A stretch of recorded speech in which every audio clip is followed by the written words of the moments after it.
ওয়ালাকাদ কাররামনা বানি আদম, আল্লাহ বলেন আমি বনি আদম সন্তানকে সম্মান দিয়েছি। আল্লাহ এখানে বলেননি যে মুসলমানকে বা ইমানদারকে আমি সম্মান দিয়েছি, না, মানুষ পদবাচ্চে আমরা যারা বিবেচিত তারাই সম্মানিত। কিসের কথা বলেন?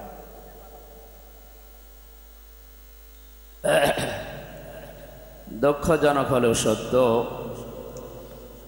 মানুষের সম্মান নিয়ে সিনেমিলা খেলা হতো। আমরা যেন এটা সামনে আর না দেখি সেই ব্যবস্থা করে যাওয়া লাগবে, আর এটা ফেরেশতারা করে দেবে। হ্যাঁ, সুতরাং মানুষের সম্মান নিয়ে আর সামনে যেন কেউ খেলা করতে না পারে।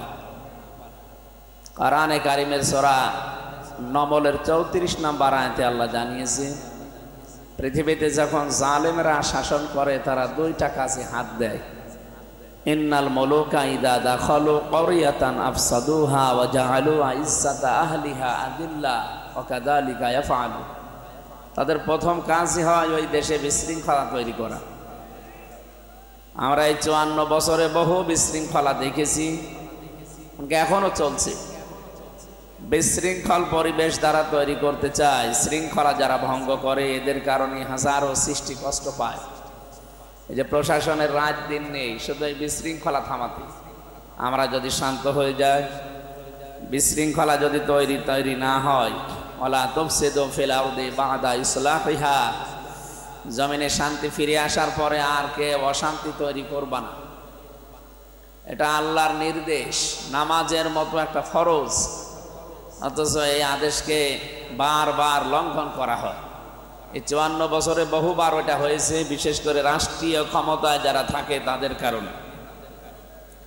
এই জন্য জালেমদের প্রথম কাজই হয় এটা, জমিনে বিশৃঙ্খলা তৈরি করে দেয়। এর মাধ্যমে তারা বিভিন্ন ফায়দা। 2 নম্বরে ওয়া জাআলু ইজ্জাতা আহলিহা আযিল্লা, ওই দেশে যারা সম্মানিত মানুষ তাদেরকে তারা অসম্মান করে। আমরা যে 15 বছর বেশি দেখলাম, সম্মানিত মানুষদেরকে তারা সবচাইতে বেশি অপমান করেছে। আল্লাহ তাদেরকে পুরা উল্টিয়ে এখন অপমানের জায়গায় নিয়ে গেছে। এই জন্য আমাদের উচিত হবে সামনে যারা আসবে তারা যেন এই কাজগুলো না করে। মানুষ যারা, সে যে ধর্মের লোক হোক, ও মানুষ তো। আর তারপরও এদেশে 96% আমরা মুসলমান। কত অন্য জাতি যারা আছে তারা আমাদের কাছে আমানত। এই জন্য মুসলমানের মাথায় বাড়ি দিলে আপনার না একটা গোনা হবে, কোনো অমুসলিমের মাথায় যদি বাড়ি দেন আপনার ডবল গোনা হবে। একটা হচ্ছে জুলুমের গোনা আর একটা আমানতের খেয়ানতের গোনা। এই জন্য আমরা সাম্প্রদায়িক সম্প্রীতির যে দৃষ্টান্ত বাংলাদেশে আছে এটা যেন নষ্ট হয়ে না যায়। বহু চেষ্টা চলছে প্রতিবেশী দেশ সহ বিভিন্ন দেশ থেকে যে এই সম্পর্কটা কি করে নষ্ট করে এখানে নতুন নতুন বিষয়গুলো নিয়ে আসা যায়, কেউ যেন এটা নিয়ে আসতে না পারে। ওরা বহু চেষ্টা চালিয়েছে বিভিন্ন কায়দায়, একটাও সফল হয়নি। মানে এইটাই সামনে বাকি আছে, এটাও সফল হবে না ইনশাআল্লাহ। আমরা কোরআনে কারিম থেকে যে কথাগুলো তেলাওয়াত করেছি, কোরআনে কারিমের আয়াত সূরা আহজাব থেকে 2টা মাত্র আয়াত পড়লাম, 45, 46, 73টা আয়াত আছে, এর মাত্র 2টা পড়েছি। এ পৃথিবীর মহামানব যিনি মুহাম্মদুর রাসূলুল্লাহ সাল্লাল্লাহু আলাইহি ওয়াসাল্লামের 500-র উপরে গুণ আল্লাহ দিয়েছেন এ পুরা কোরআনে। তার ভেতরে 5টা গুণ আছে এখানে। নবীদের গুণ দিয়েছেন আল্লাহ কতগুলো বলেন তো? 500-র উপরে। শুধু 3000 মুজিজায় তাকে দিয়েছিলেন। 3000 মুজিজার ভেতরে আমরা এখানে মাত্র 5টি আজকে আলোচনা করব ইনশাআল্লাহ।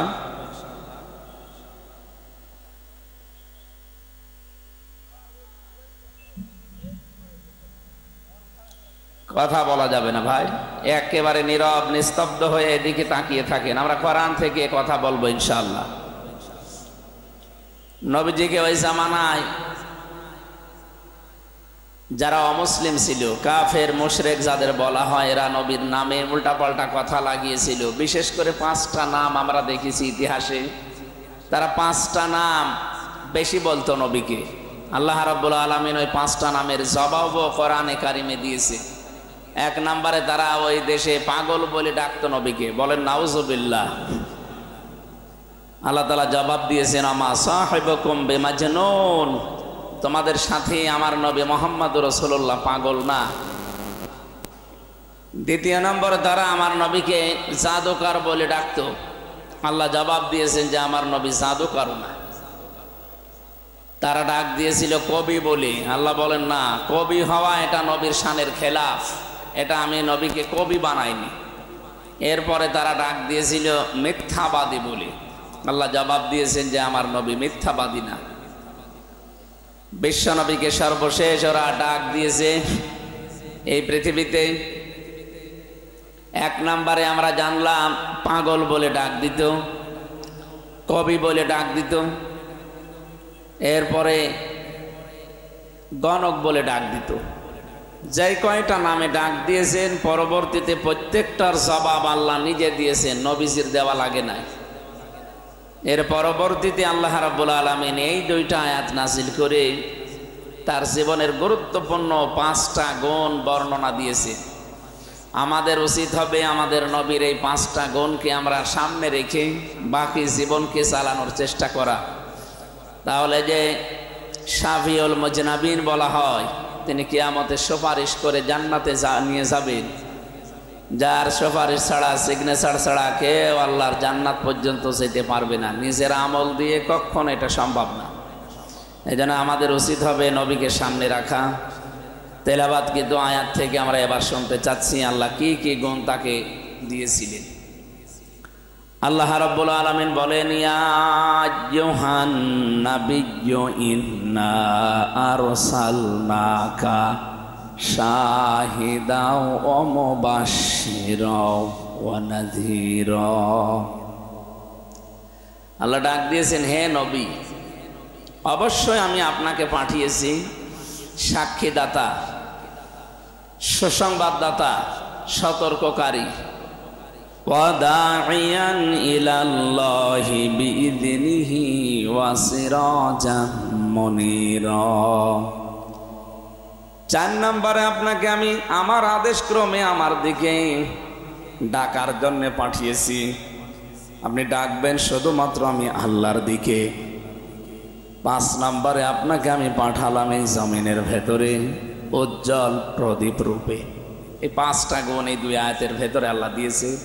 এবার আমরা তাফসীর আকারে কথা বলার চেষ্টা চালাচ্ছি ইনশাআল্লাহ।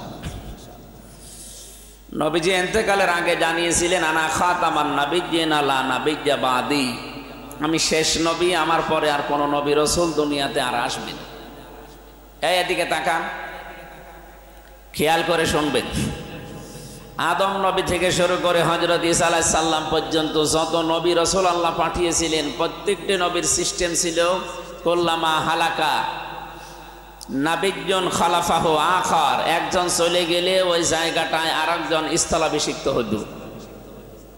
যেহেতু ঈসা নবীর পরে মুহাম্মদুর রাসূলুল্লাহ এসেছেন, তিনি যখন জানিয়েই দিলেন যে আমি শেষ নবী, আমার পরে কোনো নবী আর রাসূল আসবে না, তাহলে উম্মতের এই দায়িত্ব তো আগে নবীরা নিত। এই বিশাল উম্মতকে সামাল দেবে কে? আমরা জানি পৃথিবীর অন্যান্য নবীদের এরিয়া ছিল ছোট, কেউ একটা গোত্রের জন্যে, কেউ একটা পাড়ার জন্যে, কেউ একটা দেশের জন্যে। আর আমাদের নবী মুহাম্মদুর রাসূলুল্লাহকে আল্লাহ তামাম দুনিয়ার জন্য পাঠিয়েছেন। সুবহানাল্লাহ। আল্লাহ রাব্বুল আলামিন বলেন, লিতুনদিরা উম্মাল কুরা ওয়া মান হাওলাহা, যেন আপনি এই মক্কার এবং এর আশপাশে যারা আছে তাদেরকে সতর্ক করতে পারেন। বলিয়া আইয়ুহান নাস ইন্নী রাসূলুল্লাহি ইলাইকুম জামিআ, হে নবী, আমি তামাম দুনিয়ার সব মানুষের জন্য আপনাকে রাসূল করে পাঠিয়েছি। এই আয়াতগুলো দিয়ে প্রমাণ হয় তিনি শুধু একটা এলাকার জন্য, মক্কার জন্য, মদিনার জন্য না, পৃথিবীর এরিয়া যত দূর আছে, আল্লাহর সৃষ্টি যত জায়গায় আছে, সব জায়গার জন্য তিনি নবী এবং রাসূল হয়ে আমাদের কাছে এসেছে। যেহেতু তারপরে আর কেউ আসবে না, এই কথার ভেতরে একটা প্রশ্ন আসে না যে তাহলে উম্মতের দায়িত্ব নেবে কে? অন্যান্য নবীরা বনি ইসরাইলে যারা এসেছিল, একজন বিদায় নিলে আর একজন আসতো, তার দায়িত্ব সে বুঝে নিয়ে উম্মতকে গাইডলাইন দিত। এখন যেহেতু নেই আর ওনার পরে কেউ আসবেও না, অন্যান্য নবীদের ছেলেরা নবী হতো, আর নবীজির যতগুলো ছেলে ছিল আল্লাহ ছোটকালে সব বিদায় দিয়েছেন। এই জন্য আল্লাহর ঘোষণা, মা কানা মুহাম্মাদুন আবা আহাদিম মির রিজালিকুম, মুহাম্মদ সাল্লাল্লাহু আলাইহি সাল্লাম তোমাদের ভেতরে কোনো অ্যাডাল্ট পুরুষের বাবা না। আল্লাহ কিন্তু এখানে রেজাল দিয়েছেন, সিবিয়ান দেননি। সিবিয়ান মানে ছোট মানুষ, বাচ্চা, শিশু যারা। রেজাল মানে যারা বয়স্ক, অ্যাডাল্ট বলা হয় যাদেরকে। আল্লাহ রাব্বুল আলামিন জানিয়েছেন এখানে আমি সিবিয়ান না দিয়ে রেজাল দিয়েছি, কারণ নবীজির একটা ছেলে অ্যাডাল্ট হয়নি, সবগুলো ছোটবেলায় মারা গেছে। আমি তাদেরকে দুনিয়া থেকে বিদায় দিয়েছি। পরবর্তীতে এমন আবেগওয়ালা উম্মত আসবে, তারা আবার এই কথা বলতে পারতো যে নবীর ছেলে যেহেতু অন্যান্য নবী হয়েছে, ইব্রাহিম নবীর ছেলে ইসমাইল নবী হয়েছে, ইয়াকুব নবীর ছেলে হযরত ইউসুফ নবী হয়েছে, দাউদ নবীর ছেলে সুলাইমান নবী হয়েছে, তাহলে শ্রেষ্ঠ নবী মুহাম্মদুর রাসূলুল্লাহ তার ছেলেও নবী হবে। এই জন্য তারা নবী বানিয়ে ফেলতো। এই কারণে আমি আল্লাহ ছোটবেলায় তাদেরকে বিদায় দিয়েছি। কিন্তু এখানে শিক্ষাটা কি? এই জায়গাটা যে ফাঁকা হয়ে গেল, বিশাল গ্যাপ, এ সামাল দেবে কে? অন্যান্য জামানায় আমরা দেখতাম এক নবী চলে গেলে আর এক নবী মাত্র একজন আল্লাহ পাঠাতেন, কিন্তু আমাদের নবী বিদায় নেওয়ার পরে তো একজন দিয়ে হবে না। কারণ এটা গ্রামের জন্য না, এলাকার জন্য না, একটা জেলার জন্য না, দেশের জন্য না, তামাম পৃথিবীর জন্য। রব্বুল আলামিন বলেন এই জন্য আমার নবী ইন্তেকালের পরে লক্ষ লক্ষ নবীর ওয়ারিস আমি আল্লাহ তৈরি করে দিয়েছি, যেটাকে আমরা আলেম বলি। কোরআনে কারীম আল্লাহ রাব্বুল আলামিন আলেমদের মর্যাদা এত বেশি দিয়েছেন কোরআনে, ইন্নামা ইয়াখশাল্লাহা মিন ইবাদিহিল উলামা। আলেমের বহু বচন উলামা। আল্লাহ বলেন পৃথিবীতে সবচাইতে বেশি ভয় পায় আমি আল্লাহকে আলেমরা। বলেন সুবহানাল্লাহ।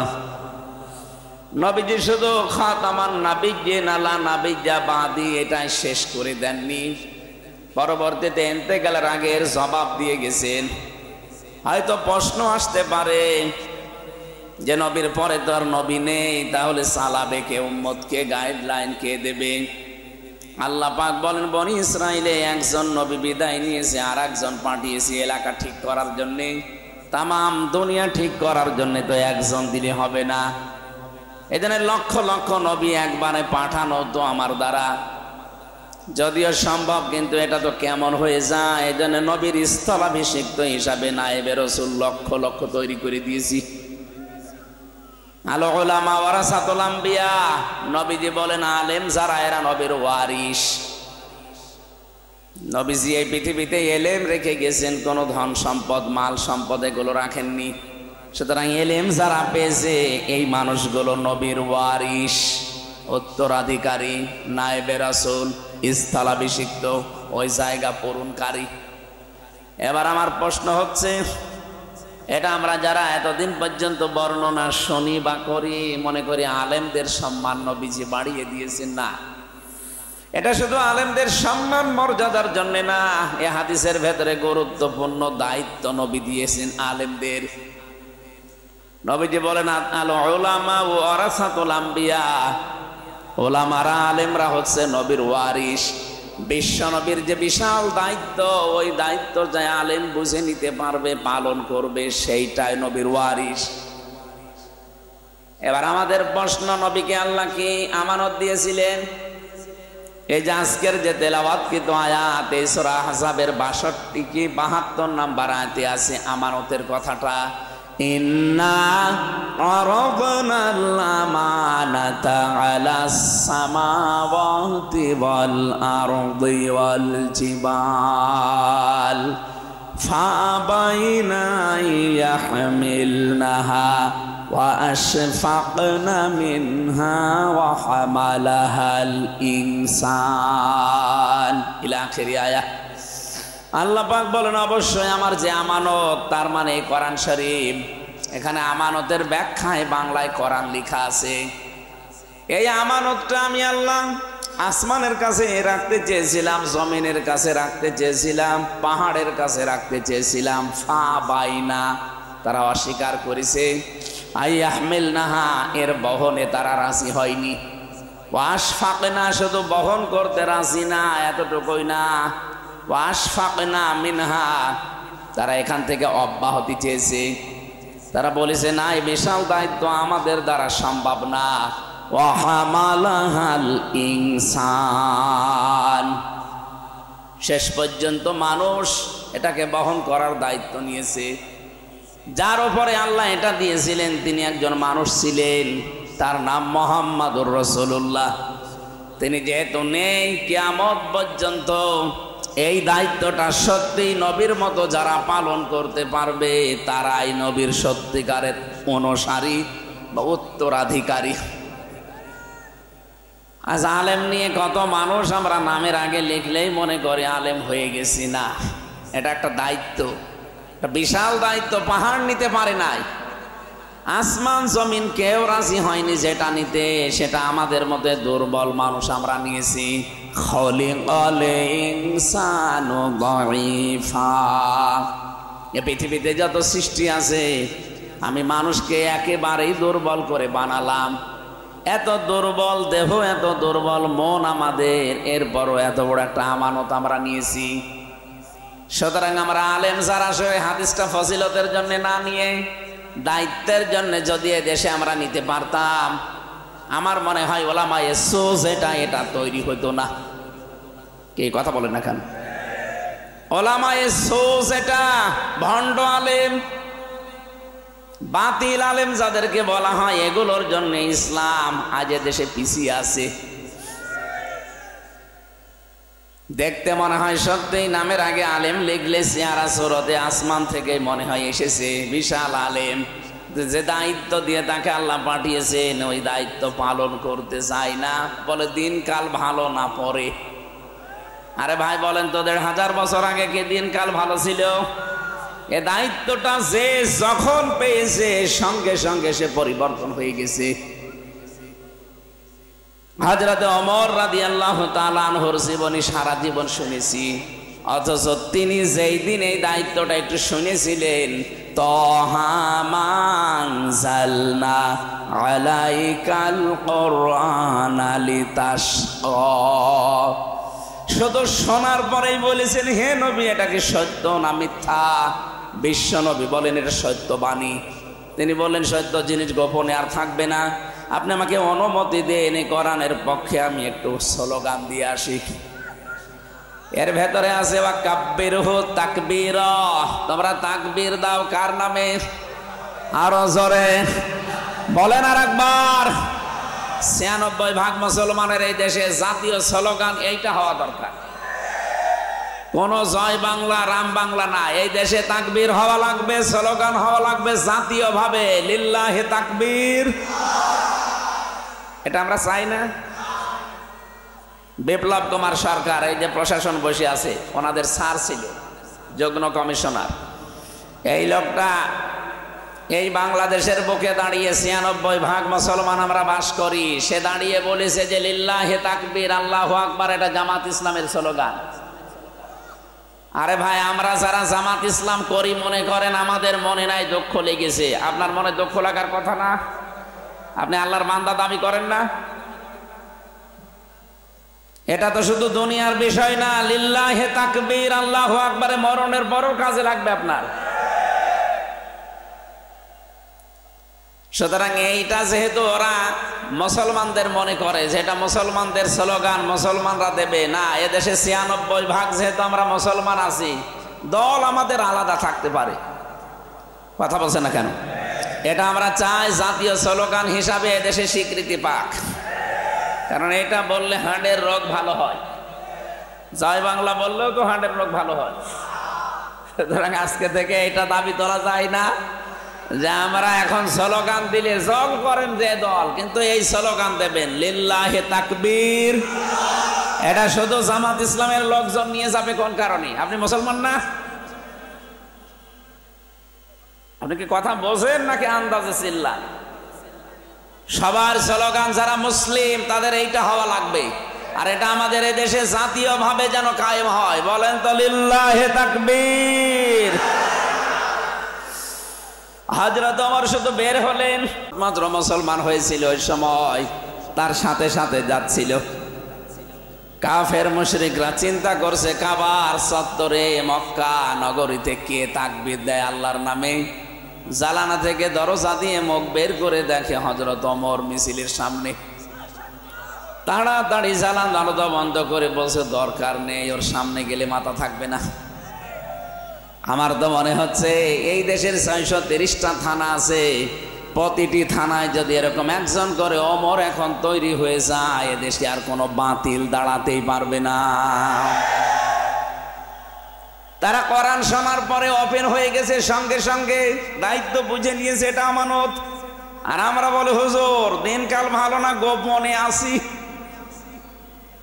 হযরত ইবনে মাসউদ রাদিয়াল্লাহু তাআলা আনহু বলেন, যখন সূরা রহমান নাজিল হচ্ছিল তখন আমি ছিলাম নবীজির কাছে বসা। সূরা রহমানটা নাজিল হওয়ার পরে নবীজি আমাকে শোনালেন। তেলাওয়াত শোনার পরে আমার মনের পরিবর্তন হয়ে গেছে, আমি মুখস্থ করে ফেলেছি। ডাক দিয়ে বললাম, হে নবী আমি একটু পড়ি। নবীজি বললেন, এখন না, পরে। নিজ এলাকায় ফিরে যাও, নিজের গোত্রের কাছে যাও, তখন তাদেরকে দাওয়াত দেওয়ার পরে যখন ফিরে আসবে ওই সময় বলবা। তিনি আবেগে বললেন, না হে রাসূল আপনি অনুমতি দেন, আমি কাবার চত্বরে একটু পড়বো। উনি চলে গেলেন, যেহেতু আমানত এটা পেয়ে গেছেন। তিনি পেয়েছিলেন সূরা রহমান। আর রহমানু আল্লামাল কুরআনা খালাকাল ইনসানা আল্লামাহুল বায়ান। কাবা শরীফের চত্বরে দাঁড়িয়ে যখন জবান ছেড়ে মন খুলে তেলাওয়াত করছিলেন, হঠাৎ দেখলেন আবু জেহেল আওয়াজ শোনার পরে তার মাথার উপরে দিয়েছে বাড়ি। এক থাপ্পড় দিয়ে কানটা পর্যন্ত কালা বানিয়ে দিয়েছে, বধির হয়ে গেছে, কান দিয়ে রক্ত পড়ছিল। চলে গেলেন নবীজির কাছে, ডাক দিয়ে বলে, হে রাসূল আবেগ নিয়ে পড়তেছে, দেখেন আমার অবস্থা, আমি এক কানে আর শুনতেই পারি না, রক্ত বের হচ্ছে এক থাপ্পড়ে। নবীজি তার কানের দিকে তাকিয়ে অসহায়, যেহেতু তার হাতে কিছুই নেই, তিনি কাঁদলেন। দুইজনেই কাঁদছিলেন। হঠাৎ জিবরাইল এসে তিনিও কাঁদলেন। পরবর্তীতে আল্লাহ পাক এই আমানতের সাথে এই খারাপ ব্যবহারের কারণে আল্লাহ নিজে প্রতিশোধ নিয়েছেন। ইন্না নাহনু নাযালনা যিকরা ওয়া ইন্না লাহু লাহাফিজুন। রাব্বুল আলামিন বলেন, এটা আমি নাযিল করেছি, এই জিকিরে আমানত, এটা আমি নিজে হেফাজত করব। আমার কোরআন তেলাওয়াতের কারণে ওর কান ফেটে রক্ত বের হচ্ছে, যার কারণে দুনিয়াতে আমি দেখাবো।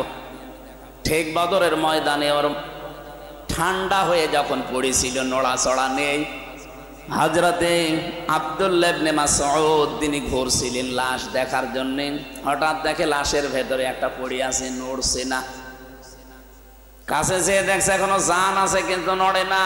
বুকের ওপরে চড়ে বসলেন, ডাক দিয়ে বলতে, আনতা আবু জেহেল, কে তুমি? আমি ইবনে মাসউদ। সময় দিলাম তোমারে, একটু তেলাওয়াত কি কালেমাটা পড়ো, আল্লাহর নবীর কাছে আমি সুপারিশ করলে উনি মাফ করে দেবে। আবু জেহেল ওই কঠিন মুহূর্তেও, মরণের এই যাত্রা পথেও বলছিল, ইবনে মাসউদ আব্দুল্লাহর বেটা মোহাম্মদ তোমাদেরকে জাদু করেছে, আমার পর্যন্ত আসতে পারি না। ঠিক আছে, কথাও মেনে নিলাম, আর একবার সময় দিলাম। উনি ঘরণ দিলেন, আর একটা ঘোরাঘুরি করে এসে আবার বুকের ওপরে বসলেন, দেখে না একই কথা বলে। ঠিক আছে তোর আমি আর একবার সময় দিলাম, আর একটা ঘরণ দিয়ে এসে বলেন, ঠিক আছে এবার বল, আব্দুল্লাহর পুত্র মোহাম্মদ তোদেরকে জাদু করেছে, আমার পর্যন্ত আসতে পারি নাই, ওরে আমি এখনো পেলে এখন হত্যা করব। হযরত ইবনে মাসউদ বলে, এতক্ষণ আমি কিছু বলি না, এবার তুই নবীজির নাম ধরে কথা বললি, আর ছাড়বো না। তরবারি বের করে গলার ভেতরে লাগাবেন, ও এবার কথা বলতে আরম্ভ করিস। সুস্থ হয়ে গেল নাকি? না। কি বলবে? শেষ কথা বল। যে গলা যখন কাটতেছে একটু বড় করে কাট, একেবারে এই জায়গা দিয়ে না দিয়ে একটু বড় করে কাট, মানুষ যেন দেখে বোঝে যে এটা নেতার মাথা।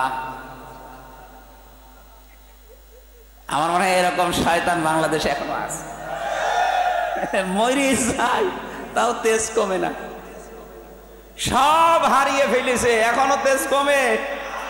আপনি দেখেন না কামরুল ট্রাক 4 তলায় উঠাচ্ছে, তাই তার গরম কি, পুলিশকে পর্যন্ত ধাক্কা দিন।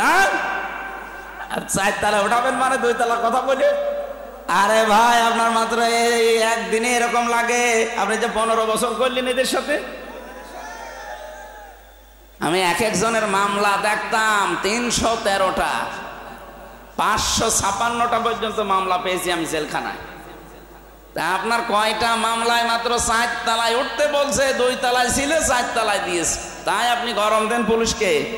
অথচ এই পুলিশকে দিয়ে এই মানুষগুলোকে আপনি উঠিয়েছেন 15 বছর একাধারে। বলে ইতরামি করেন আমার সাথে, কিসের ইতরামি, কেবল শুরু। এই মানুষগুলো যারা পাপ করতে করতে, জুলুম করতে করতে একেবারে শেষ পর্যায়ে পৌঁছিয়ে গেছে, এদেরকে আল্লাহর হেদায়েত দেবে না। এই যে আবু জাহেলকে দেয়নি কেন, কারণ ও একেবারে সর্বশেষ চূড়ায় পৌঁছিয়ে গিয়েছিল। এই দেশেও যারা জুলুম অত্যাচার করে, সে নিজের উপরে জুলুম হোক, পরিবারের উপরে হোক, সমাজের উপরে হোক, রাষ্ট্রের উপরে হোক, আর ব্যক্তি হিসাবে আপনি যেই হন, যে যেখান থেকে জুলুম বেশি করে ফেলেছেন তাকে আল্লাহ আর ঘরত দেয় না, ওকে ওই অবস্থায় ওর মরণ দিয়ে দেয়। এই জন্য পাপের বোঝা যখন পরিপূর্ণ হয়ে যায়, ইন্নামা নুমলি লাহুম লিয়াজদাদু ইসমা ওয়া লাহুম আযাবুম মুহিন।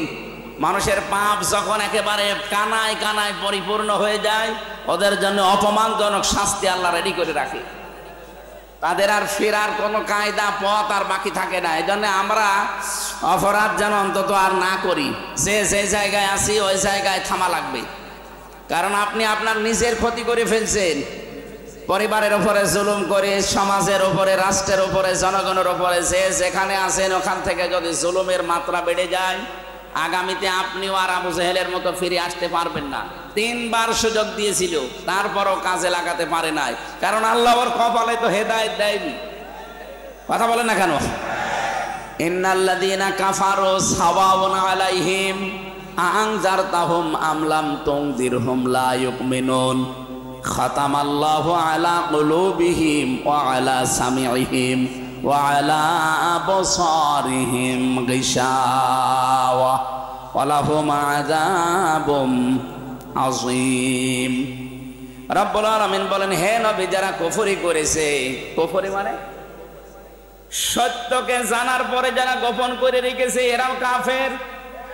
এই যে জমিনে চাষ করছে যারা, এদেরকে আরবিতে কাফের বলে, ওদেরকে বাংলায় বলে কৃষক, চাষি। আরবিতে কি বলে বলেন না কেন? ইংরেজিতে বলে ফার্মার। আপনি যদি এখন যে বলেন ভাই ফার্মার ভালো আছেন, কৃষক ভাই ভালো আছেন, ও খুশি হবে। ওর যদি এখন যে বলেন এই কাফের, অথচ আরবিতে তো ওইটাই বলে ওরে কাফের বলে। কেন? ওই যে বীজগুলো মাটির নিচে সব ঢেকে দিচ্ছে। যারা বীজকে মাটির নিচে ঢেকে দেয় এদেরকে যেহেতু কাফের বলে, পৃথিবীর সত্যকে যারা ঢেকে রাখে, গোপন করে রাখে, এরাও এক প্রকার। আরো জোরে বলেন, ইন্নাল্লাযীনা কাফারু, কাফেরদের জন্য সমান হবে সাওয়াউন আলাইহিম আনজারতাহুম আম লাম তুনজিরহুম লা ইউমিনুন। আপনি তাদের সতর্ক করেন আর না করেন, তারা ঈমান আনবে না। কেন ঈমান আনবে না? খাতামাল্লাহু আলা কুলুবিহিম, আল্লাহ নিজে তাদের অন্তরের উপরে মোহর লাগিয়ে দিয়েছেন। তাদের কানের উপরে আল্লাহ পর্দা দিয়েছেন, চোখের উপরে আল্লাহ পর্দা দিয়েছেন। কোনো কিছুই আপনার আর কাজ হবে না, যতই আপনি তাদেরকে বোঝান না কেন। আমরা আবার ওই পর্যায়ে চলে গেলে আমাদের কপালও কিন্তু খারাপই আছে। কথা বলেন ঠিক কিনা? এই জন্য আমি সাবধান করছি। নবীজির প্রথম কথাই ছিল, ইয়া আইয়ুহান নাবিয়্যু ইন্না আরসালনাকা শাহিদাও ওয়া মুবাশশিরাও ওয়া নাযীরা। হে নবী, আপনাকে আমি সাক্ষী দাতা হিসাবে পাঠিয়েছি। আমি যে কথাটা তুলেছিলাম ওইটা একটু শেষ করি। হযরতে আব্দুল্লাহ বিন মাসউদ বড় করে গলাটা কাটলেন, চিন্তা করলেন নবীজির কাছে নিয়ে যাই, খুশি হবে, আমার জন্য দোয়া করবে। মাথার চুল সেকড়ি মার্কা চুল ছিল, বড় বড় চুল ধরলেন, দেখে না মাথা তোলা যায় না। কি গো এত ভার কেন? হযরত ইবনে মাসউদ বলেন, 2 হাত দিয়ে মাথার চুল ধরে তুলতে গেলাম, আমি নিজে উঁচা হয়ে যাই, মাথা উঁচা হয় না। কাছে যে তরবারি ছিল ওইটা দিয়ে কান ছিদ্র করলাম, রশি ছিল কাছে, রশি ঢুকিয়ে টাইট করে বাঁধলাম, আর এক মাথা ধরে টান দিলাম, দেখি না নড়ে না। কি হয়েছে মাথার ভেতরে? জামিকা মাথার ভেতরে কানের ভেতরে রশি ভরে দিয়ে টান দেয়, এরপরও চাইতে চাই না। বুদ্ধি এসেছে, আর একটা মাথা আছে না, ওই রশির অগ্রভাগ দিয়ে কান আর একটা ছিদ্র করলেন। রব্বুল আলামিন তাকে দেখাতে যেন চেয়েছেন, ইবনে মাসউদ এই লোকটা কোরআনে কারিমের যে আমানত তুমি পেয়েছিলে, ওটা শুধু তেলাওয়াত করার কারণে তোমার এক কান থাপ্পড় দিয়ে কালা বানিয়ে দিয়েছিল, নষ্ট করে দিয়েছিল। আজকে দুনিয়ার এই ময়দানে ও তোমার হাতে আমি ওর 2 কান ছিদ্রি করে নষ্ট করে দেখিয়ে দিলাম। পরেরটা কি করব কিয়ামতে ওটা আমি আল্লাহ জানি, দুনিয়ায় দেখিয়ে দিলাম।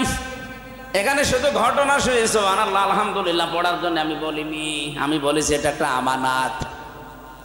এ বিশাল আমানত যারা প্রচার করবে, যারা ধারণ করবে, যারা কায়েম করবে, আপনি যদি সত্যি ডাইরেক্ট ইনডাইরেক্ট তাদের বিরোধিতা করেন, তাদের যদি একটা ক্ষতি হয়, দুনিয়ায় আপনার ডবল ক্ষতি আল্লাহ করবে। এমনকি যার কাছে করেছেন তার হাতে করবে। এই কথা বলেন না কেন? আমি কি হাদিস বানালাম? এই জন্য নবীর ওয়ারিস যারা শুধু ফজিলত পেলেই হবে না, এই দায়িত্ব গ্রহণ করা লাগবে। এই দায়িত্বটা গ্রহণ করতে গিয়ে হাজারো আলেম, হাজারো কোরআনের যারা ধারক বাহকেরা বাতিলের টার্গেটে পরিণত হয়ে যায়। যত কিছুই হোক, তামাম দুনিয়া যদি একদিকে হয়ে যায়, কোরআনে কারিমের যে বিশাল দায়িত্ব আমরা পেয়েছি, এটা মরণের আগ পর্যন্ত পালন করবই। এবার আসেন, নবীজির প্রথম কাজ ছিল তিনি সাক্ষীদাতা ছিলেন। রব্বুল আলামিন বলেন, ফাকাইফা ইযা জিনাহুম, ফাকাইফা ইযা জিনাহুম আলা হাউলাই শাহিদা। হে নবী, কেমন হবে তখন যখন আপনাকে আমি সাক্ষী হিসাবে ময়দানে হাসরে হাজির করব। ঝিনাইদহবাসী দল মত নির্বিশেষে সবাইকে আমি বড় দরদ নিয়ে বলছি, সবাইকে আমার নিজের ভাইয়ের মতো মনে করে বলছি, কিয়ামতের দিন আমাদের উপরে কিন্তু সাক্ষী বানাবে আল্লাহ নবীজিকে, আর আমাদেরকে আল্লাহ সাক্ষী বানাবে লক্ষ লক্ষ নবীর উম্মতদের উপরে। এবার আপনি ভাবেন তো, আপনি কেমন সাক্ষী? আপনার উপরে আরেকজন আছে, আর আপনার জন্য আপনাকে নিজে আল্লাহ আরেকজনের জন্য সাক্ষী বানাবে। সাক্ষী হওয়ার জন্য কিছু কোয়ালিটি লাগে। সাক্ষীর 1 নাম্বার কোয়ালিটি, সাক্ষী সত্যবাদী হওয়া লাগবে। কথা বুঝতেছেন?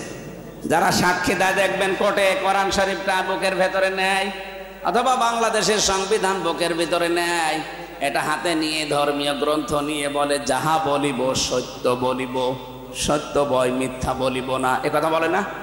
সাক্ষীর প্রথম কোয়ালিটি এটা হওয়া লাগবে যে সে সত্যবাদী হবে। বাংলার মুসলমানের, আপনি নিজের দিকে তাকিয়ে বলেন তো, আপনি কতটুকু সত্যবাদী?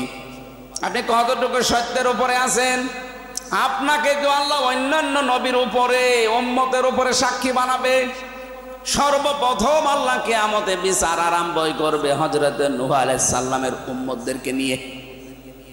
হযরত নূহকে আল্লাহ ডাক দেবেন, উম্মতদেরকে জিজ্ঞাসা করবেন যে কি এই যে নবী তোমাদের চেনো? বলে হ্যাঁ, দায়িত্ব পালন করেছিল, আমার দিন তোমাদের কাছে পৌঁছিয়েছিল। যত উম্মত হযরত নূহ আলাইহিস সালামের মাত্র 80 জন বাদ দিয়ে প্রত্যেকটা উম্মত অস্বীকার করে বলবে, না, এ নবীকে আমরা আমাদের কাছে আসতেই দেখি নাই, দাওয়াতও দেয়নি। রব্বুল আলামিন হযরত নূহ আলাইহিস সালামকে প্রথম ডেকে বিচার করবেন। কেন? কারণ যত নবী এর আগে পাঠিয়েছিলেন পূর্ণাঙ্গ শরীয়ত কাউকে দেননি। হযরত নূহকে আল্লাহ পূর্ণাঙ্গ শরীয়ত দিয়ে পাঠিয়েছিলেন এই জমিনের ওপরে। এই জন্য তার বিচার দিয়ে কিয়ামতে কায়েম হবে প্রথমে। হযরত নূহ ডাক দিয়ে বলে, রব্বুল আলামিন আমি তো পৌঁছিয়েছি, আল্লাহ বলেন আমি তো বিচারের কাঠগড়া, এখন বিচারের এজলাসে বসে আছি, এখন আমার তো মন মতো না, আমার এখন সাক্ষী লাগবে। ও নূহ, তোমার পক্ষে কোনো দলিল আছে, সাক্ষী আছে? সঙ্গে সঙ্গে হযরত নূহ বলবে হ্যাঁ আমার সাক্ষী আছে। কে? মুহাম্মদুর রাসূলুল্লাহর উম্মতরা। ওই জামানায় যারা বিচারের সম্মুখীন হবে কিয়ামতের ওই ময়দানে, তারা পর্যন্ত বলবে আল্লাহ কি বলে তোমার নবী নূহ, যে আমাদের বিরুদ্ধে উপরে নাকি সাক্ষী দেবে মুহাম্মদুর রাসূলুল্লাহর উম্মতেরা। তারা তো আমাদের সাক্ষাৎই পায়নি আর আমরা তাদেরকে দেখিনি।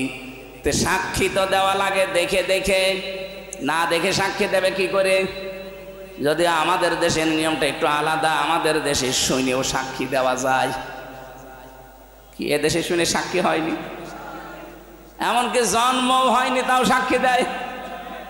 জন্ম হয়েছে ৭৫-এ, সাক্ষী দেয় ৭১-এ। এরকম সাক্ষী না, সাক্ষী বলা হয় চাক্ষুষ, যেটা আপনি দেখেছেন ওইটা। কথা বোঝেন? কিয়ামতের ওই কঠিন ময়দান, বিচার আরম্ভ হয়ে গেছে। সর্বপ্রথম নূহ নবীর উম্মতদেরকে আল্লাহ বিচার শুরু করছেন। বিচারের প্রথমে আল্লাহ ডাক দিয়ে বলবে নূহ, তোমার কথার সাথে এদের কথার তো মিল খায় না, কই তোমার সাক্ষী? তাদের সাথে তাদের দেখাই হয়নি, এরা সাক্ষী দেবে কি করে?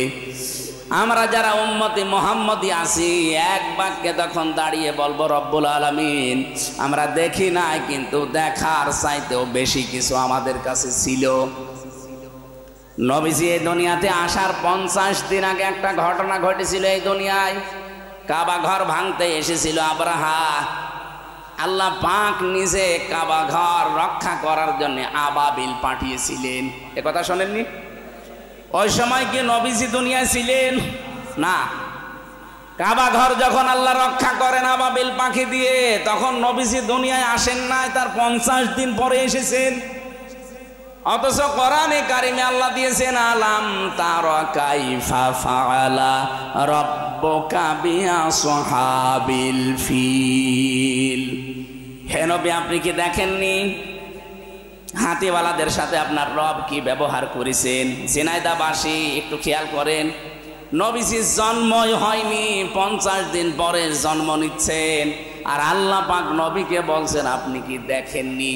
তাহলে আয়াত কি ভুল নাকি? এখানে কিন্তু র দেওয়া আছে, আলাম তারা। র মানে চোখ দিয়ে দেখা, আর নাজারা মানে গবেষণা করে দেখা। আল্লাহ পাক নাজারা না দিয়ে র দিলেন। হে নবী, আপনি কি দেখেননি? তার মানে আপনি দেখলে যা হতো তার চাইতে 100 গুণ সত্য একটা বিশ্বাস দিয়ে আপনার কাছে আমি কোরআন নাজিল করলাম। তাহলে দেখা জিনিসের চাইতে কোরআনের জিনিসে বিশ্বাস আরো 100 ভাগ বেশি করা লাগবে। আল্লাহ জানিয়েছেন উম্মতি মুহাম্মদী তখন ডাক দিয়েবে, মাবুদ দেখি নাই, সাক্ষাৎ পাই নাই, কিন্তু এমন একটা জিনিস আমাদেরকে তুমি দিয়েছিলে যেটা পড়ার কারণে দেখার চাইতে আমরা বেশি বিশ্বাস করেছি, তার নাম কোরআন শরীফ। ওয়ালাকাদ আরসালনা নূহান ইলা কওমিহি ফালাবিসা ফীহিম আলফা সানাতিন ইল্লা 50 আমা।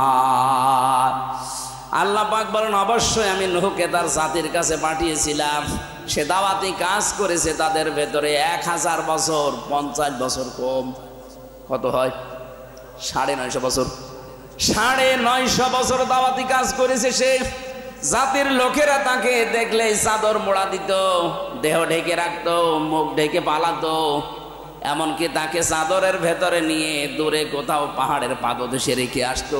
এই কথাগুলো তুমি সূরা নূহর ভেতরে আমাদেরকে জানিয়েছো, এগুলো আমরা বিশ্বাস করেছি, শুনেছি। সুতরাং আমাদের সাক্ষী তোমার আজকে নেওয়া লাগবে। এখন আমাদের প্রশ্ন হচ্ছে, সাক্ষী যেহেতু আমরা অলরেডি অন্যান্য নবীর উম্মতের উপরে হব, আর আমাদের উপরে সাক্ষী হবেন একজন, তিনি আমাদের নবী মুহাম্মদুর।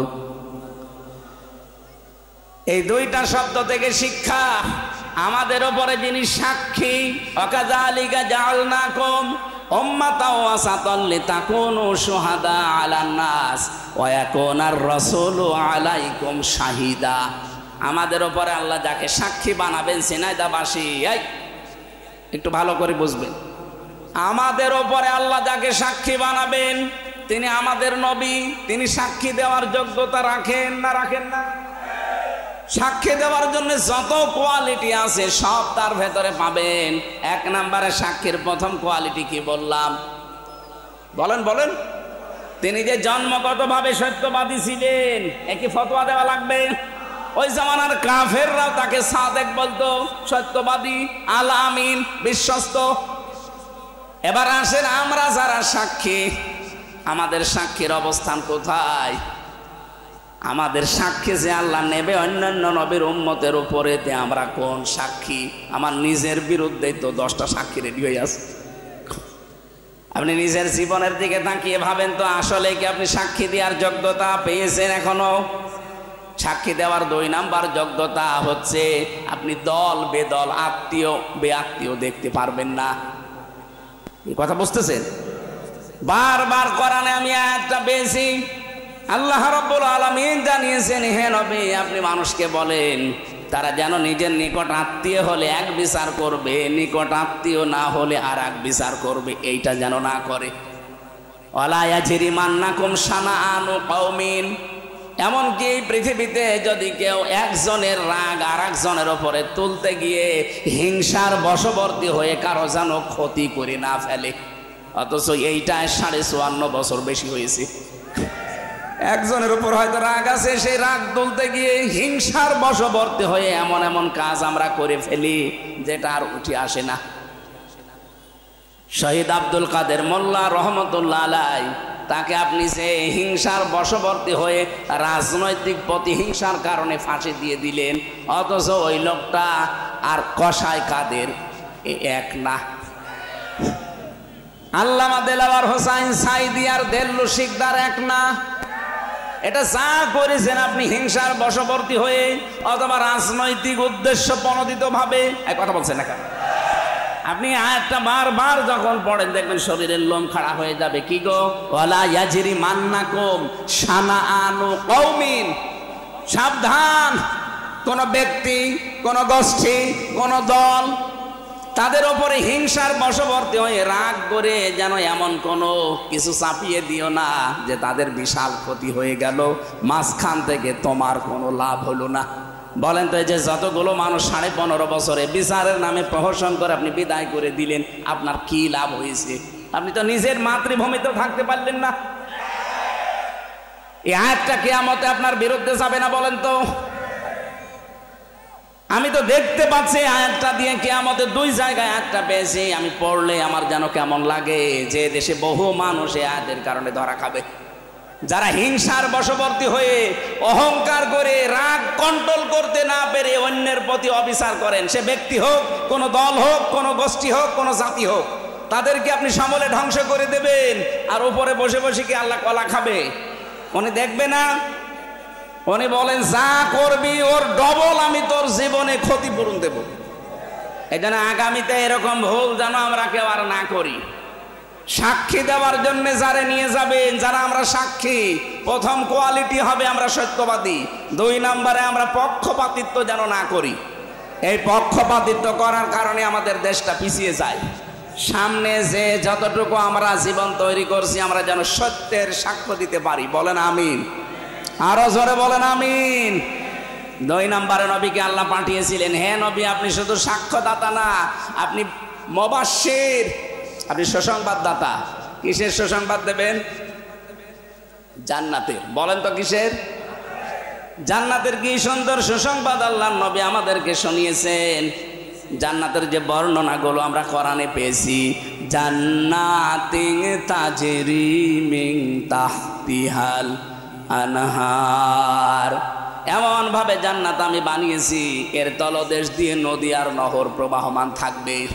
খালিদিনা ফিহা, চিরকাল থাকবে, কেউ বের করে দেবে না। লা ইয়াবগুনা আনহা হিওয়ালা, এমনকি ওই বাগান থেকে কোনো মানুষ বের হতেও চাইবে না। আল্লাহ আমাদেরকে ওই পর্যায়ে যাওয়ার তৌফিক দেন। তিন নম্বরে নবীকে আল্লাহ বলেছেন, হে নবী, আপনাকে আমি সুসংবাদদাতা বানাইনি, আমি সতর্ককারী পাঠিয়েছি আপনাকে। আপনি জাহান্নাম সম্পর্কে সতর্ক করবেন। আয়াত নাযিল হওয়ার পরে নবী নিজের স্ত্রীকে, নিজের মেয়েকে, নিজের নাতিকে, ফুফুকে ডাক দিয়ে বললেন, দেখো, কুল মা কুনতু বিদআম মিনার রাসূলি ওয়া মা আদরি মা ইউফআলু বি ওয়ালা বিকুম। আল্লাহ পাক নিজের নবীর উপরে আয়াতটা দেওয়ার পরে তিনি নিজের ফুফুকে সাফিয়াকে ডাকলেন, নিজের মেয়ে ফাতেমাতুজ জোহরাকে ডাকলেন, হাসান হোসাইনকে ডেকে বলেন, দেখো, এই মাত্র আয়াতটা নাযিল হয়ে গেল। আমি কিন্তু নতুন রাসূল না, আমার পূর্বে বহু নবী রাসূল আল্লাহ দুনিয়ায় পাঠিয়েছে, তাদের ধারাবাহিকতায় আমি একজন। আমি জানি না আল্লাহ আমার সাথে কি আচরণ করবে, আমি এইটাও জানি না আল্লাহ তোমাদের সাথে কি আচরণ করবে। সুতরাং আমি নবী, এই পরিচয় দিয়ে কেউ মরণের পরে পার পাবে না। বলেন তো, আপনার নিজের চিন্তা ভাবনা আসে না? নিজের মেয়েকে যদি একথা বলতে পারে, নিজের ফুফুকে যদি একথা বলতে পারে, তে আমরা কোথাকার কে? ৬,০০০ কিলোমিটার দূরে আমাদের বাড়ি, মক্কা মদিনা থেকে আমাদের বাড়ি ৬,৫০০ কিলোমিটার দূর। নবী নিজের মেয়েকে, ফুফুকে, নাতিকে যদি বলে আমার পরিচয়ে কিচ্ছু হবে না, আপনি কোন ধান্দায় আছেন? এ সতর্ক বাণী শোনার পরেও যদি নিজের জীবন সম্পর্কে কেউ সতর্ক না হয়, ইন্না শাজারাতাস সাক্কুমি তুআমুল আসিম কাল মুহলি ইয়াগলি ফিল বুতুনি কাগাল ইল হামিম। আল্লাহ পাক বলেন, জাহান্নাম সম্পর্কে সতর্ক করেন, হে নবী, আমি ওদেরকে জাক্কুম গাছের ফল খাওয়াবো। এটা খাবার সঙ্গে সঙ্গে মানুষের এই ঠোঁট চুলে সঙ্গে সঙ্গে ওই পাত্রের ভেতরে পড়বে, এটা গলার মাঝখানে আটকিয়ে যাবে, সামনেও আসবে না, ভেতরেও যাবে না, গলিত তামার মতো ফুটতে থাকবে পেটের ভেতরে। সহ্য করতে না পেরে যখন পান করতে যাবে, গরম পানি দেওয়া হবে রক্ত আর পুষ মিশিয়ে, সঙ্গে সঙ্গে পায়খানার রাস্তা দিয়ে নাড়ি বড়ি সব বের হয়ে যাবে। খোঁজো হোক, আল্লাহ পাক বলেন, এবার ওকে ধর, সাওয়াল জাহিম, ওকে জাহান্নামের মাঝখানে নিয়ে যা, সুম্মা সুব্বি মিন আযাবিল হামিম, ওর মাথার উপরে গরম পানি ঢেলে দে, যুক ইন্নাকা আনতাল আজিজুল কারীম। ফেরেশতারা তখন টিটকারি করবে আর বলবে, দেখো মজা চাকো, এবার দুনিয়ায় তো ভালোই মানুষ সম্মান দিত। আমি নিজের সম্পর্কে বলছি, কত মানুষ আমাদেরকে সম্মান দেয় এখানে যারা অন্তত বসে আছি। কিয়ামতের দিন যদি ফেরেশতারা এই আচরণ আমার সাথে করে বলে, যুক ইন্নাকা আনতাল আজিজুল কারীম, নাও এবার ঠেলা নাও, মজা চাকো, তুমি তো ভালো সম্মানিত ছিলে দুনিয়ায়। তো বলেন তো, এই সম্মান এখন 20 বছর 50 বছর না, কিয়ামত পর্যন্ত এই সম্মান থেকে কি লাভ? আমি সত্যি আমার ঈমান থেকে বলছি, আপনি নিজেকে এক্ষুনি পাল্টান। যতই সম্মানিত হন না কেন, নবীজি যদি নিজের মেয়ে, নিজের ফুফু, নিজের আপন নাতিদেরকেই বলে যে না, আমার উপর ভরসা করে কোনো লাভ নেই, আমরাও যেন কারো উপরে আন্দাজে ভরসা করি না থাকি। অনেকে মনে করে, স্যার রেখে যাচ্ছি, আমার ছেলে দেখবে, আমি মরে গেলে এগুলো দান সাদকা করে আমার কবরে বিশাল সওয়াব পাঠাবে। কে বলিস আপনাকে? এই যে আমি আমির হামজা, আমার বাবা রিয়াজউদ্দিন, তার বাবা জাহান আলী, তার বাবা নমাজ আলী, এরপরে আমি আর চিনি না। সত্যি বলছি, আমি আর চিনি না। এখন নমাজ আলীর বাবা মাত্র 61 বছর আগে মারা গেছে। ওই লোকটা যদি এখন জীবিত হয়ে কুষ্টিয়ায় এসে বলে, এই 2 তলা বাড়ি আমার, এই ভিটা আমি বানিয়েছিলাম, ও দাঁত মুখ খুলে ফেলবো না? যে ভাটামি করা জায়গা পান না। কিসের নমাজ আপনি? এইটাই বাস্তবতা। নিজের কাজ না করে ওদের রেখে যাচ্ছেন যে ওরা করবে। বাবা শাহজালাল সব হালাল বলে রেখে যাচ্ছেন, ডান হাত নেই, বাম হাত নেই, সব কামাই করে। কে বলেছে আপনিও আপনার পরিচয়ও দেবে? আপনি মাত্র 50 বছর পার হোক, আপনারও নামও জানবে না। আমি যেমন জানি না নমাজ আলীর বাবার নাম, সত্যি আমি জানি না। আমার বাবা হয়তো জানবে, তো বলেন আমি 3 পুরুষের পরে আমার মতো মানুষ, আপনারা আমাকে জ্ঞানী মানুষ মনে করেন, আমি 3 পুরুষের পরে জানি না। তাহলে এখানে আরো যারা আছে গ্রাম্য মানুষ মনে হয় 1 পুরুষও জানে না। এই জন্য কারো উপরে ভরসা করে না। সতর্ককারী নবী হিসাবে এসেছিলেন, আমরাও সতর্ক করছি আপনাদেরকে, আমি নিজেও যেন সতর্ক হতে পারি। দাইয়ান ইলাল্লাহি বিইذনিহি ওয়া সিরাজাম মুনিরা, নবীজি ডাকতেন আল্লাহর অনুমতি ক্রমে তার দিকে। আজকে জীবনের টার্গেট বানিয়ে নেওয়া লাগবে, এখন থেকে আমি আমার বাবার দিকে, স্বামীর দিকে, চাচার দিকে না, আমি ডাকবো আমি আল্লাহর দিকে। কথা বলুন, এটা যদি আপনার কাছে রাজনীতি মনে হয়, এইটাই আমার রাজনীতি। কারণ আমি কোরআন থেকে জেনেছি ডাকা লাগবে কার দিকে? কুল হাযিহি সাবিলি আদউ ইলাল্লাহ, নবী আপনি বলেন এইটাই আমার পথ, আমি মানুষকে আল্লাহর দিকে ডাকি, আন্দাজে ডাকি না, আলা বাসিরাতিন, আমি দেখিয়ে চেখে ডাকি, চিন্তা ভাবনা করে বুঝে শুনে ডাকি। ওয়া আনা মানিত্তাবানি, আমি এবং আমার অনুসারী যারা তাদের একই কাজ। এই জন্য নবীর এই কাজকে আমার কাজ আমি বানিয়ে নিয়েছি। এখন থেকে মরণ পর্যন্ত আমি মানুষকে ডাকবো কার দিকে? যে যা মনে করে করুক। সিরাজাম মুনিরা হিসাবে নবীজির গুণ দিয়েছেন আল্লাহ, তিনি প্রদীপ। প্রদীপের সাথে তুলনা দিয়েছেন কেন? কারেন্টের এই বাল্বের সাথে তুলনা দেননি, কারণ কারেন্টের বাল্বের ক্ষমতা নেই, এর কাছে আরেকটা বাল্ব নিয়ে গেলে আরেকটা চালাতে পারবে না যতক্ষণ সুইচ না টিপবেন। কিন্তু প্রদীপ, এই যে হ্যারিকেন লম্প বা মোমবাতি, এর কাছে যদি আরেকটা নিয়ে যান ও আরেকটা আলো চালাতে পারবে। তামাম দুনিয়ার 257টা রাষ্ট্রের সবাই যদি এই লম্প থেকে, এই হ্যারিকেন থেকে, মোমবাতি থেকে আলো নিয়ে যায়, এই আলো কমবে? আল্লাহ বলেন নবীকে আমি প্রদীপ বানিয়েছি, কিয়ামত পর্যন্ত মানুষ এখান থেকে শুধু নিতেই থাকবে, নবীজির কিচ্ছু কমবে না। এ 5টা গুণ আল্লাহ আমাদেরকেও যেন দান করেন, আমিন, আল্লাহুম্মা আমিন। লা ইলাহা ইল্লা আনতা সুবহানাকা ইন্নী কুনতু মিনাজ জালিমিন। রব্বুল আলামিন, বিশ্ব নবীকে যে উদ্দেশ্য নিয়ে তুমি পাঠিয়েছিলে, আমাদের জীবনে ওই গুণগুলো তুমি বাস্তবায়ন করে দাও। আমাল হায়াতুদ দুনিয়া ইল্লা মাতাউল গুরুর, পৃথিবীর জমিনটা ধোঁকা, এটা আমাদেরকে তুমি এখনই বোঝার তৌফিক দাও। শয়তান আমাদের সামনে আবরণ দিয়ে ঢেকে রেখেছে, আমরা অনেকে বুঝতে পারি না। আবরণটা তুমি নিজ গুণে ছিন্ন ভিন্ন করে দাও। দুনিয়ার জীবন সম্পর্কে আমি যতটুকু জেনেছি, এটা আমাদের বাস্তব জীবনে আমল করার তৌফিক দাও।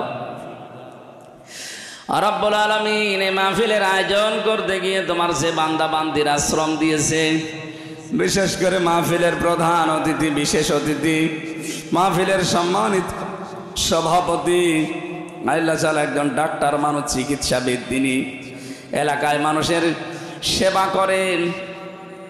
আজকের মাহফিলে যারা উপস্থিত হয়েছে, বিশেষ করে ডক্টর হাবিবুর রহমান, হোসাইন মাহফুজ, হাজি আরজান আলী সহ যত নাম না জানা মানুষ, আমি নাম জানি না অনেকের, আল্লাহ মেহেরবানি করে কোরআনের ইজ্জতে সবাইকে ওমরের মতো কবুল করে নাও।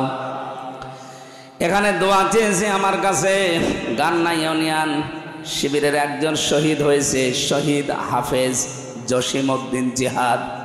রব্বুল আলামিন, এই মানুষটাকে তুমি শাহাদতের মর্যাদা নসিব করো।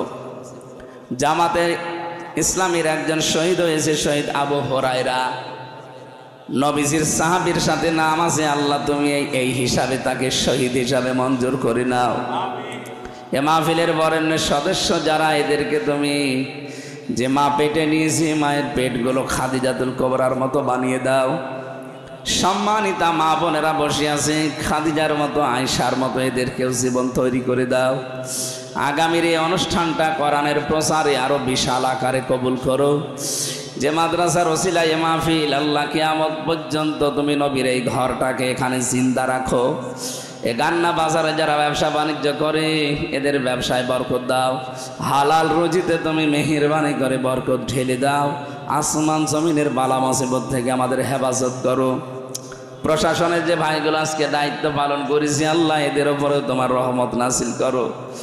এলাকায় মাটির নিচে কত মানুষ ঘুমিয়ে আছে, কোরআনের ইজ্জতে আজকে থেকে মাফ করে দাও। বারাকাল্লাহু লানা ওয়া লাকুম ফিল কোরআনিল আযীম।